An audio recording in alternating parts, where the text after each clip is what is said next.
Metro Vancouver home sales continued their decline in the month of July while inventory levels stabilized. As a result, the summer has been relatively uneventful transaction-wise as we continue to remain in balanced market territory. How is this impacting prices and what does this mean for you? I'm Adina with Adina YVR Vancouver Real Estate Group, here with your August 2024 market update. Let's jump right into the numbers and take a look at what's happening.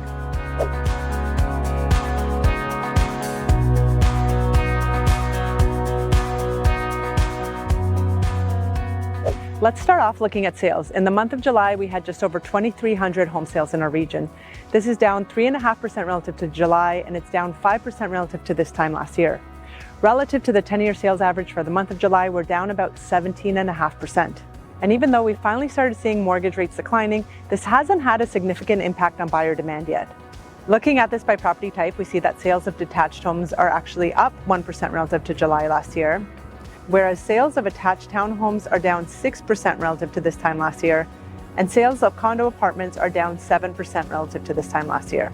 On the selling side, we've also seen the pace of new listings starting to slow down.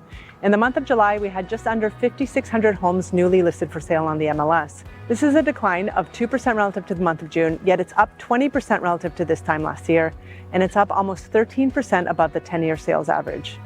And when we look at total inventory, we see that levels are flattening out. We had just over 14,300 homes still listed for sale at the end of July. This is up about 1% relative to June, and it's up about 39% relative to this time last year.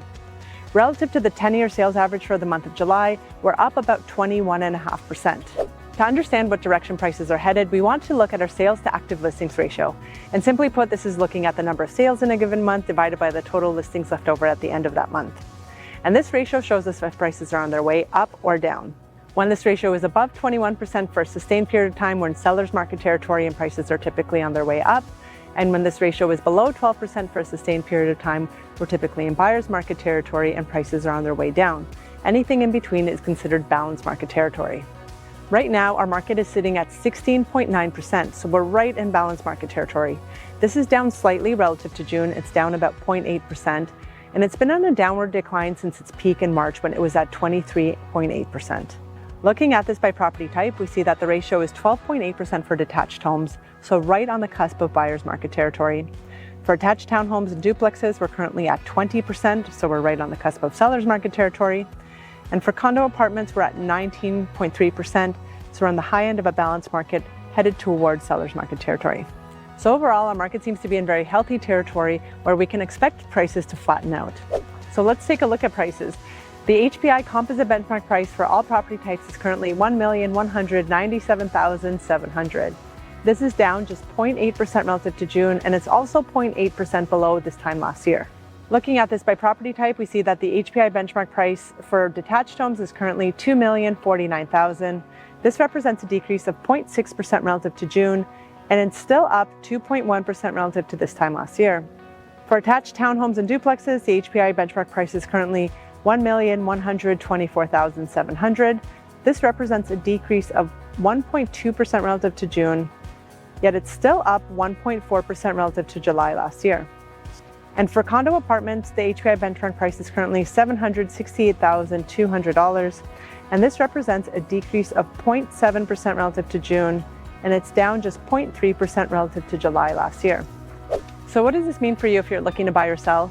As you can see, the month of July was relatively undynamic relative to what we were seeing in the spring and in the previous years. Overall, this is healthy for the market, and it's great to see that there's more inventory available for buyers and more time and breathing room for them to make their purchasing decisions. For sellers, we're finding it a lot more challenging to predict what price your home will sell for and how long it will take to sell, as we're seeing huge variances in the market. In a hot market, everything sells quickly and over asking price, and in markets like this, when they start to shift, we see that some things still sell quickly, and maybe for asking price or very close to it or a little bit above, and other properties will sit on the market for weeks and months. And this is something that we haven't been used to seeing in the last few years. It's a great time to be a buyer. You certainly have more selection to choose from and a little bit more negotiating room and power when you're making your decision. However, we're still seeing challenges for many of our buyers where they're not finding the types of properties they really want, and a lot of the homes that are listed for sale on the market right now aren't priced well or they don't show that well. So even though statistically the overall selection is higher, for a lot of buyers it's still slim pickings out there. So you don't necessarily have as much negotiating room as you'd expect or you'd want. So if you're thinking of making a move this year and would like to discuss your options, you can schedule a consultation with us by clicking the link down below here if you're watching this on YouTube, or you can click the link in my bio if you're watching this on Instagram. And to stay up to date with what's happening in the market, be sure to follow me on Instagram at adina.ybr. And if you're watching this on YouTube, you can hit subscribe down here. That's it for now. Have a great rest of your summer, and I can't wait to see you in September.